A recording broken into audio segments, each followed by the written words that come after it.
Hello everyone, welcome back to my vlog. ಹೇಗಿದ್ದೀರಾ ಸ್ನೇಹಿತರೆ? ಎಲ್ಲರೂ ಚೆನ್ನಾಗಿದ್ದೀರಾ ಅಂತ ಹೇಳಿ ಭಾವಿಸ್ತಾ ಇದ್ದೀನಿ. ಆ್ಯಂಡ್ ಇದು ತುಂಬ ಲೇಟ್ ಆಯಿತು ನಾನು ಈ ವ್ಲಾಗ್ನ ಅಪ್ಲೋಡ್ ಮಾಡೋಕ್ಕೆ.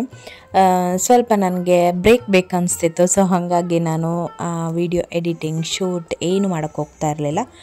ಈ ವ್ಲಾಗ್ ಬಂದು ಆಷಾಢ ಮಾಸದ ಮೊದಲ ಶುಕ್ರವಾರದ ಪೂಜೆ ನಾನು ಯಾವ ರೀತಿ ಮಾಡಿದ್ದೆ ಮನೆಯಲ್ಲಿ ಅನ್ನೋ ಒಂದು ಚಿಕ್ಕ ಚಿಕ್ಕ ಗ್ಲಿಮ್ಸ್ನ ತೊಗೊಂಡಿದ್ದೆ. ಸೊ ಅದನ್ನು ನಾನಿಲ್ಲಿ ನಿಮಗೆ ತೋರಿಸ್ತಾ ಇದ್ದೀನಿ.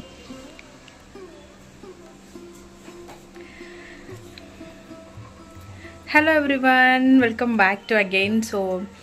ಇವಾಗ ನನ್ನ ಪ್ರಿಪ್ರೇಷನ್ದು ಏನೋ ವಿಡಿಯೋ ಮಾಡ್ಕೊಳ್ಲಿಲ್ಲ ಆಯಿತಾ, ಯಾಕಂದರೆ ಪ್ರಿಪ್ರೇಷನ್ಗೆ ತುಂಬ ಟೈಮ್ ಬೇಕಾಗುತ್ತೆ.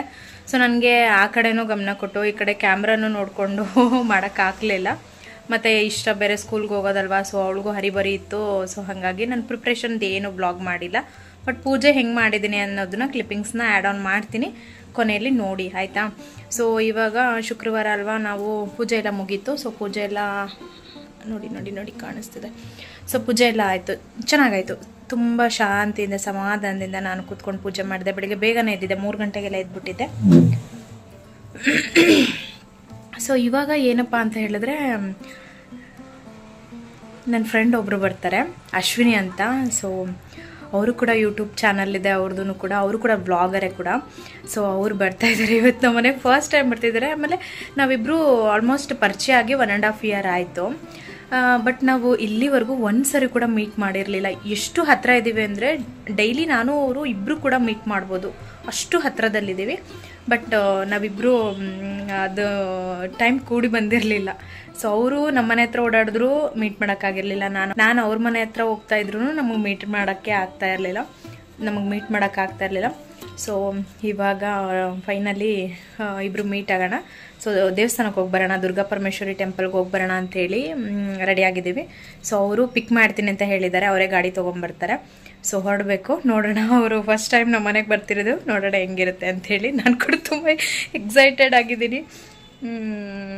ಒಂಥರ ಚೆನ್ನಾಗಿರುತ್ತೆ ಫ್ರೆಂಡ್ಸ್ ಎಲ್ಲ ಈ ಥರ ಗೆಟ್ ಟುಗೆದರ್ ಮಾಡೋದು, ಲೈಕ್ ಆಚೆ ಹೋಗೋದು. ನಾವು ಕೂಡ ತುಂಬ ಖುಷಿ. ಇದು ಕಾಸು ನಾನು ಸ್ವಲ್ಪ ಪೂಜೆ ಐಟಮ್ಸ್ ತೊಗೋಬೇಕಲ್ಲಿ, ಸೊ ಹಾಗಾಗಿ ತೊಗೊಂಡಿದ್ದೀನಿ. ಆ್ಯಂಡ್ ಪೂಜೆಗೆ ಮನೆಯಿಂದ ಏನು ಪ್ರಿಪ್ರೇಷನ್ ಬೇಕೋ ಅದನ್ನು ಮಾಡ್ಕೊಂಡಿದ್ದೀನಿ.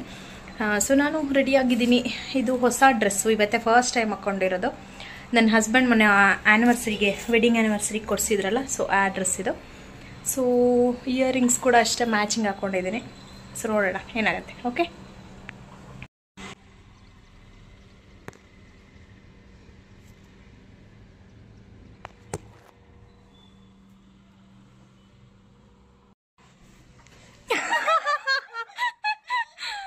ಬನ್ನಿ, ವೆಲ್ಕಮ್. ಗೊತ್ತಾಯ್ತು, ಮೆರೂನ್ ಗಾಡಿ ನೋಡ್ದಲ್ಲ ಕೆಳಗಡೆ. ಇಷ್ಟ ಸ್ಕೂಲ್ಗೆ ಹೋದ್ಲು, ಇಷ್ಟ ತನಕ ಇರ್ತಾಳ, 11 ಗಂಟೆ. ಅಯ್ಯೋ ದೇವ, ಒಟ್ಟಿನಲ್ಲಿ ಅಂತೂ ಇಂತೂ. ಸೊ ಅವರು ನಮ್ಮ ಮನೆಗೆ ಬಂದು ರೀಚ್ ಆದಾಗ ಆಲ್ಮೋಸ್ಟ್ 11 o'clock ಆಗಿತ್ತು. ಶುಕ್ರವಾರ ಬೆಳಿಗ್ಗೆ 11 o'clock ಆಗಿತ್ತು. ಸೊ ನಾವು ಕೂಡ ಹೊರಟುಬಿಡೋಣ ದೇವಸ್ಥಾನಕ್ಕೆ, ಫಸ್ಟು ದೇವಸ್ಥಾನಕ್ಕೆ ಹೋಗಿ ಬಂದುಬಿಡೋಣ, ಆಮೇಲೆ ನೋಡೋಣ ಅಂತ ಹೇಳಿ ಹೊರಟ್ವಿ. ಯಾಕಂದರೆ ಅಲ್ಲಿ ದುರ್ಗಾ ಪರಮೇಶ್ವರಿ ದೇವಸ್ಥಾನದಲ್ಲಿ 12 ಗಂಟೆಗೆ ಮಹಾಮಂಗಳಾರತಿ ಆಗುತ್ತೆ. ಸೊ ಅಷ್ಟರಲ್ಲಿ ನಾವೇನಾದರೂ ಪೂಜೆ ಮಾಡಿಸೋದಿದ್ರೆ ಮಾಡ್ಸೋಕ್ಕೆ ಚೆನ್ನಾಗಿರುತ್ತೆ ಅಂದ್ಬಿಟ್ಟು ತುಂಬ ಮಧ್ಯಾಹ್ನದಂಗೆ ಬೇಡ ಅಂದ್ಕೊಂಡು ಹೋದ್ವಿ. ಸೊ ಹೋಗ್ತಾ ಅವ್ರ ಗಾಡೀಲಿ ಕೂತ್ಕೊಳ್ಳೋಕೆ ನಂಗೆ ನಿಜವಾಗ್ಲೂ ಭಯ ಆಗ್ತಾಯಿತ್ತು. ಅಂದರೆ ನಾನು ಕೂಡ ಸ್ಕೂಟಿ ಡ್ರೈವ್ ಮಾಡೋದು ಬರುತ್ತೆ. ಬಟ್ ಏನಂತ ಹೇಳಿದ್ರೆ ಇನ್ನೊಬ್ರು ಗಾಡೀಲಿ ಕೂತ್ಕೊಂಡಾಗ ಸ್ವಲ್ಪ ಭಯ ಪಡ್ತೀನಿ ನಾನು.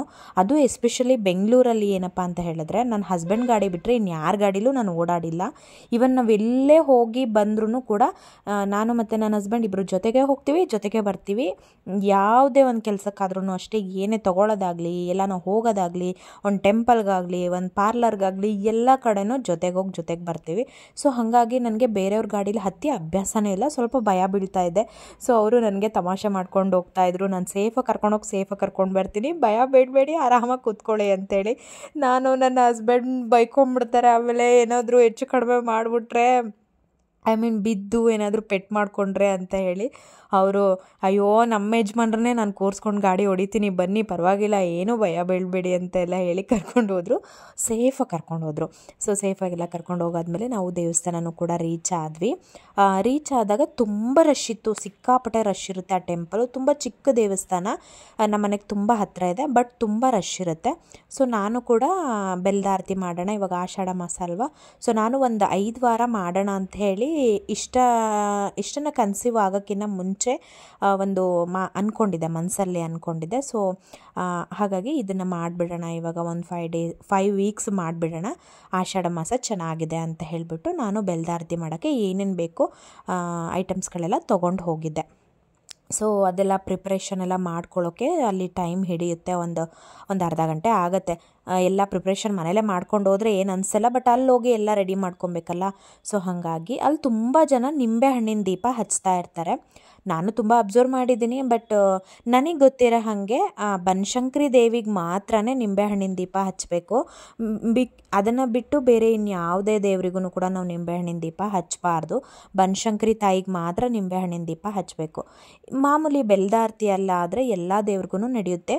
ಎಷ್ಟೊಂದು ಜನ ನಾನು ಗಣಪತಿ ವ್ರತ ಹಿಡಿದಿದ್ನಲ್ಲ, ಕಡಲೆಕಾಳು ಹಾರ ಗಣಪತಿ ವ್ರತ ಹಿಡಿದಿದ್ನಲ್ಲ, ಸೊ ಆಗಲೂ ಕೂಡ ಅಷ್ಟೇ, ನಾನು ಗಣೇಶನ ಟೆಂಪಲಿಗೆಲ್ಲ ಹೋಗ್ತಾ ಇದ್ದಾಗ ಸೊ ಅಲ್ಲೂ ಕೂಡ ನಿಂಬೆಹಣ್ಣಿನ ದೀಪ ಹಚ್ತಿದ್ರು. ನನಗೆ ಹೇಳಬೇಕು ಅನಿಸ್ತಿತ್ತು, ನಿಂಬೆಹಣ್ಣಿನ ದೀಪ ಎಲ್ಲ ದೇವರಿಗೂ ಹಚ್ಚಬೇಡಿ, ಬನಶಂಕರಿ ತಾಯಿಗೆ ಮಾತ್ರ ಹಚ್ಬೇಕು. ಅದನ್ನು ಬೆಲ್ದಾರತಿ ಮಾಡಿ, ಬೆಲ್ದಾರತಿ ಎಲ್ಲ ದೇವ್ರಿಗೂ ಮಾಡಬಹುದು, ಸಿಹಿ ಆರತಿ ಅಲ್ವಾ ಅದು, ಹಾಗಾಗಿ ಅಂತ. ಬಟ್ ಅವ್ರು ಏನು ಅನ್ಕೊತಾರೋ ಏನೋ ಅಂತ ಅಂದ್ಬಿಟ್ಟು ನಾನು ಏನೂ ಹೇಳಕ್ಕೆ ಹೋಗಲಿಲ್ಲ.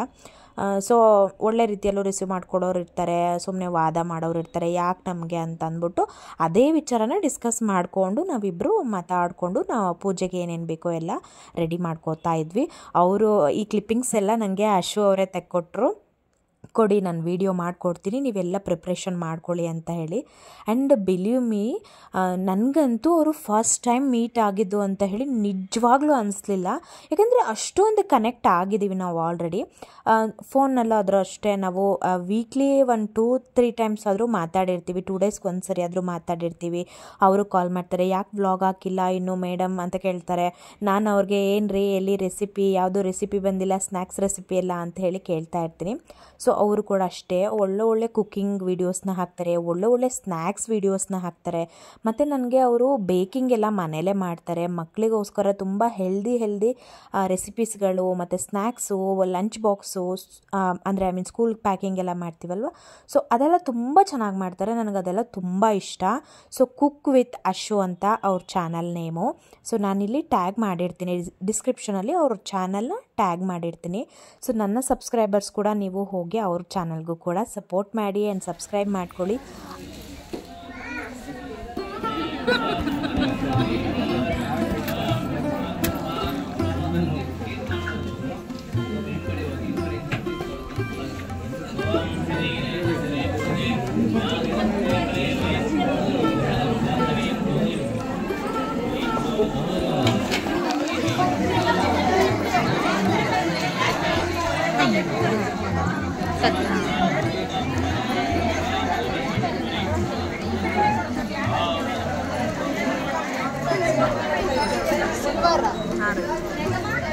ಗಾಡಿಗೆ ಅದಕ್ಕೊಂಚೂರು ಕರ್ಪೂರ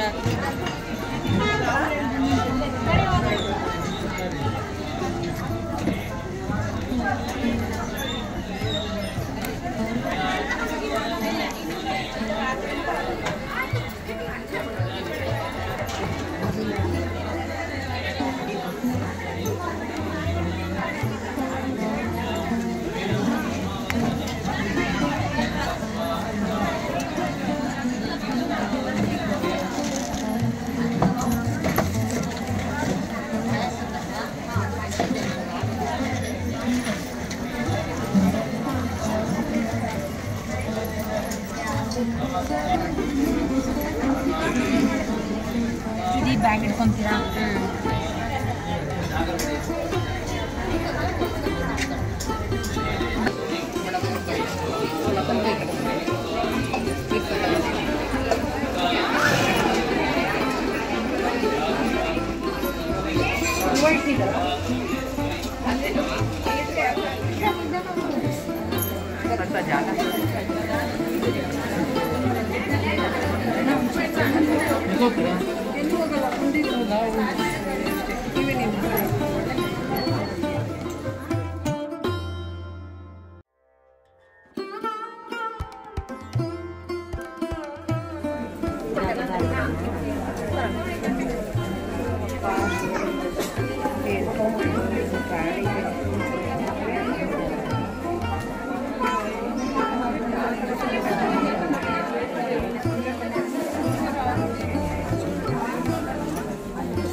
ಅಂತೂ ಇಂತೂ ಕರ್ಕೊಂಡು ಬಂದ್ರಿ ದೇವಸ್ಥಾನಕ್ಕೆ.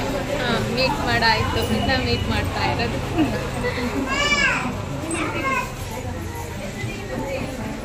ಜನ ಸಾಗರ. ಇವಾಗ ಖಾಲಿಯಾಗಿದ್ದಾರೆ. ಅವಾಗಲೂ ಎಷ್ಟು ರಶ್ ಇತ್ತಲ್ಲ.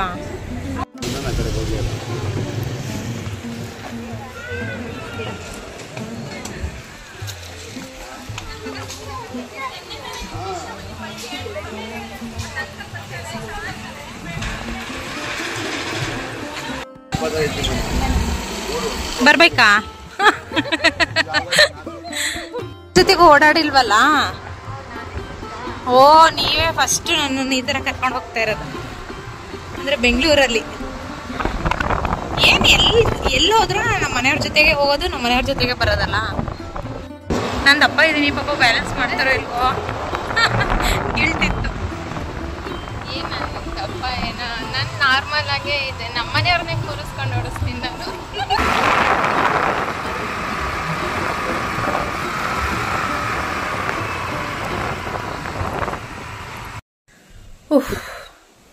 ಸಾಕಾಯಿತು. ಸೊ ದೇವಸ್ಥಾನಕ್ಕೆಲ್ಲ ಹೋಗಿ ಬಂದ್ವಿ. ಅಶ್ವಿನಿ ನನಗೆ ಡ್ರಾಪ್ ಮಾಡಿ ಮನೆಗೆ ಹೋದ್ರು ಅವರು. ಹಾಗೆ ಬರ್ತಾ ಅಂದವೆ ಇಷ್ಟನ್ನು ಕೂಡ ಕರ್ಕೊಂಡು ಬಂದ್ವಿ. ಸೊ ನಾನು ಮನೆಗೆ ಬಂದು ಆಮೇಲೆ ಇಷ್ಟನ್ನು ಕರ್ಕೊಂಡು ಬಂದೆ ಹೋಗಿ. ಅಶ್ವಿನಿ ಹಂಗೆ ಮನೆಗೆ ಹೋದ್ರು. ಬರ್ತೀನಿ ಅಂದಿದ್ರು, ಬಟ್ ಇವಳು ಕರ್ಕೊಂಬರಕ್ಕೆ ನನಗೂ ಟೈಮ್ ಆಗಿತ್ತು. ಅವ್ರ ಮಗನ ಕರ್ಕೊಂಬರಕ್ಕೆ ಟೈಮ್ ಆಗುತ್ತೆ. ಮತ್ತು ದೇವಸ್ಥಾನದಲ್ಲಿ ತುಂಬ ರಶ್ ಇತ್ತು. ಸೊ ಹಾಗಾಗಿ ಲೇಟ್ ಆಗೋಯ್ತು ದೇವಸ್ಥಾನದಲ್ಲಿ. ಜಂಪ್ ಮಾಡಬಾರ್ದು. ಜಂಪ್ ಏನಕ್ಕೆ ಮಾಡ್ತಿದ್ಯಾ? ಸೊ ಚೆನ್ನಾಗಿತ್ತು, ಒಂಥರ ಹೊಸದಾಗಿ ಮೀಟ್ ಮಾಡಿದ್ದು. ಮತ್ತು ಅವ್ರು ನನಗೆ ಹೊಸಬ್ರು ಅಂತ ಒಂದು ಚೂರು ಕೂಡ ಅನಿಸ್ಲಿಲ್ಲ. ಯಾಕಂದರೆ ತುಂಬ ಮಾತಾಡಿರ್ತೀವಿ ಫೋನ್ ಕಾಲಲ್ಲಿ. ಫೋನ್ ಮಾಡಿದಾಗ, ನಾನು ಮಾಡಿದಾಗ, ಅವರು ಮಾಡಿದಾಗ, ಅಟ್ಲೀಸ್ಟ್ ಒಂದು 3 ಡೇಸ್ಗೆ ಒಂದ್ಸರಿ ಆದರೂ ನಾವು ಕಾಲ್ ಮಾಡ್ತಿರ್ತೀವಿ ಇಬ್ಬರು. ಸೊ ಟಚ್ಚಲ್ಲಿ ಇರ್ತೀವಲ್ವಾ ಯಾವಾಗಲೂ. ಹಾಗಾಗಿ ತುಂಬ ಹೊಸಬ್ರು ಅಂತೇನು ಫೀಲ್ ಆಗಲಿಲ್ಲ. ಅವ್ರಿಗೂ ಅಷ್ಟೇ, ನನಗೂ ಅಷ್ಟೇ. ಚೆನ್ನಾಗಿತ್ತು ಒಂಥರ. ಒಬ್ಬ ಫ್ರೆಂಡ್ ಜೊತೆ, ಫ್ರೆಂಡ್ ಜೊತೆಗೆ ದೇವಸ್ಥಾನಕ್ಕೆ ಹೋಗೋದು ಅದೆಲ್ಲ ತುಂಬ ಮಿಸ್ ಮಾಡ್ಕೊತೀನಿ ಈ ನಡುವೆ. ಯಾಕಂದರೆ ಈ ಫ್ಯಾಮಿಲಿ, ಮನೆ, ಮಗು ಅಂತೆಲ್ಲ ಆದಮೇಲೆ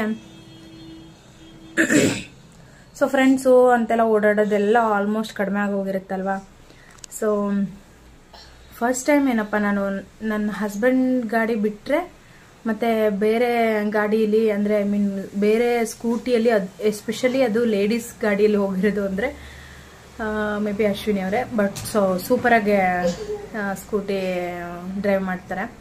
ಚೆನ್ನಾಗಿ ಕರ್ಕೊಂಡು ಬಂದರು. ಸೇಫಾಗಿ ಕರ್ಕೊಂಡು ಬಂದರು. Thank you so much Ashwini. But ಏನು ಅಂದರೆ ನಾನು ತುಂಬ ಕರೆದೆ, ಪಾಪ ಬನ್ನಿ ಪಾಯಸ ಮಾಡಿದ್ದೀನಿ, ಪಾಯಸ ತಿನ್ಕೊಂಡು ಹೋಗಿರಂತೆ ಅಂತ. ಅವ್ರು ಬರಲೇ ಇಲ್ಲ. ಅಂದರೆ ಅವ್ರಿಗೆ ಇಷ್ಟನ್ನು ಕರ್ಕೊಂಬರಕ್ಕೂ ಲೇಟ್ ಆಗುತ್ತೆ ನಿಮಗೆ. ಮತ್ತು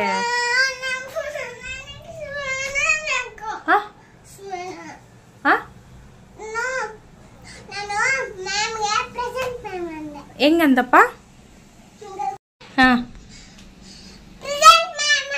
ಹೌದಪ್ಪ. ಸೊ ನಾನು ಮತ್ತೆ ಆ ಕಡೆಯಿಂದ ಬರ್ತಾ ತುಂಬ ಕರೆದೆ, ಬನ್ನಿ ಅಂತೇಳಿ. ಅವರು ಲೇಟ್ ಆಗಿದೆ. ಆಮೇಲೆ ಅವರಿಗೂ ಮಕ್ಕಳನ್ನ ಪಿಕಪ್ ಮಾಡಕ್ಕೆ, ಅವರು ಅವ್ರ ಮಕ್ಕಳನ್ನ ಪಿಕ್ ಮಾಡಕ್ಕೆ ಹೋಗ್ಬೇಕಿತ್ತು ಸ್ಕೂಲ್ ಹತ್ರ. ಆ್ಯಂಡ್ ನನಗೂ ಇಷ್ಟೊಂದು ಸ್ಕೂಲ್ ಹತ್ರ ಹೋಗೋಕ್ಕೆ ಟೈಮ್ ಆಗೋಗಿತ್ತು. ಸೊ ದೇವಸ್ಥಾನದಲ್ಲಿ ತುಂಬ ರಶ್ ಇರೋದ್ರಿಂದ ಸ್ವಲ್ಪ ದೇವಸ್ಥಾನದಲ್ಲಿ ಲೇಟ್ ಆಗೋಯ್ತು. ಹಾಗಾಗಿ ಅವರು ಇಲ್ಲ ಇನ್ನೊಂದ್ಸರಿಗೆ ಬರ್ತೀನಿ, ಇವಾಗ ಹೆಂಗೂ ಭೇಟಿ ಆಗಿದ್ದೀವಲ್ವ, ಸೊ ಮತ್ತೆ ನಾನು ಸಿಗ್ತಾ ಇರ್ತೀನಿ ಬಿಡಿ ಆಯಿತು ಅಂತ ಅಂದ್ಬಿಟ್ಟು, ಸರಿ ನೀವು ಇನ್ನೊಂದ್ಸರಿ ಬನ್ನಿ ನಮ್ಮ ಮನೆಗೆ ಅಂತ ಹೇಳಿ ಅವರು ನನಗೆ ಇಲ್ಲೇ ಮೇನ್ ರೋಡಿಗೆ ಡ್ರಾಪ್ ಮಾಡಿ ಹೋದರು. ಸೊ ತುಂಬ ಚೆನ್ನಾಗಿತ್ತು ಇವತ್ತಿನ ದಿವಸ. So thank you Ashwini. ನಾನು ಅನ್ಕೊತಾ ಇದ್ದೆ, ಐ ಮೀನ್ ಅಂದರೆ ನನಗೆ ಅಡ್ಜಸ್ಟ್ ಆಗೋ ಥರ ಎಲ್ಲಾದರೂ ಹೋಗಿ ಬರಲಿಕ್ಕೆ ನಾವು ಹಸ್ಬೆಂಡ್ ಹೆಲ್ಪ್ ಇಲ್ಲದೇನೆ ನಾನೇನಾದರೂ ಒಂದು ಸ್ವಲ್ಪ ಆಚೆ ಹೋಗಿ ಬರಬೇಕು ಅಂದರೆ ನಂಗೆ ಯಾರೋ ಅಂಥ ಒಂದು ಕ್ಲೋಸ್ ಸರ್ಕಲ್ ಫ್ರೆಂಡ್ ಇಲ್ವಲ್ಲ ಅಂತೇಳಿ ಅನ್ಕೊತಿದ್ದೆ. ಬಟ್ ಡೆಫಿನೆಟ್ಲಿ ನೀವು ನನಗೆ ಕ್ಲೋಸೆಸ್ಟ್ ಫ್ರೆಂಡ್ ಆದ್ರಿ ಅಂತ ಅನಿಸ್ತು. ಹೊಸಬ್ರು ಅಂತ ನನಗೊಂದು ಚೂರು ಕೂಡ ಫೀಲ್ ಆಗಿಲ್ಲ. ಸೊ ಯಾರಾದರೂ ಮತ್ತು ನನ್ನ ಸಬ್ಸ್ಕ್ರೈಬರ್ಸ್ ಎಲ್ಲರೂ ಕೂಡ ಅಶ್ವಿನಿ ಅವರ ಚಾನಲ್ಗೂ ಕೂಡ ಸಬ್ಸ್ಕ್ರೈಬ್ ಮಾಡ್ಕೊಳ್ಳಿ. ಕುಕ್ ವಿತ್ ಅಶ್ವು ಅಂತ ಹೇಳಿ ಅವ್ರದ್ದು ಕುಕಿಂಗ್ ಚಾನಲ್. ಅಂದರೆ ಐ ಮೀನ್ ವ್ಲಾಗ್ ಕೂಡ ಮಾಡ್ತಾರೆ, not only cooking, vlogs, daily vlog, travel vlog ಎಲ್ಲ ಚೆನ್ನಾಗಿ ಮಾಡ್ತಾರೆ. ರೆಸಿಪೀಸ್ ಅಂತೂ ತುಂಬ ಚೆನ್ನಾಗಿರುತ್ತೆ. ಆಮೇಲೆ ಬೇಕಿಂಗು, ಕುಕ್ಕೀಸು ತುಂಬ ಚೆನ್ನಾಗಿರುತ್ತೆ. ಒಳ್ಳೆ ಸ್ನ್ಯಾಕ್ಸ್ ಮನೇಲೆ ಪ್ರಿಪೇರ್ ಮಾಡ್ತಾರೆ ಅವ್ರ ಮಕ್ಕಳಿಗೆಲ್ಲ. ಸೊ ನನಗೆ ಅದೆಲ್ಲ ತುಂಬ ಇಷ್ಟ ಆಗುತ್ತೆ. ಸೊ ನೀವು ಕೂಡ ಡೆಫಿನೆಟ್ಲಿ ಅವರಿಗೆ ಸಬ್ಸ್ಕ್ರೈಬ್ ಮಾಡಿಕೊಂಡು ಅವ್ರ ಚಾನಲ್ಗೂ ಕೂಡ ಸಪೋರ್ಟ್ ಮಾಡಿ ಇದೇ ಥರ. Thank you so much Ashwini.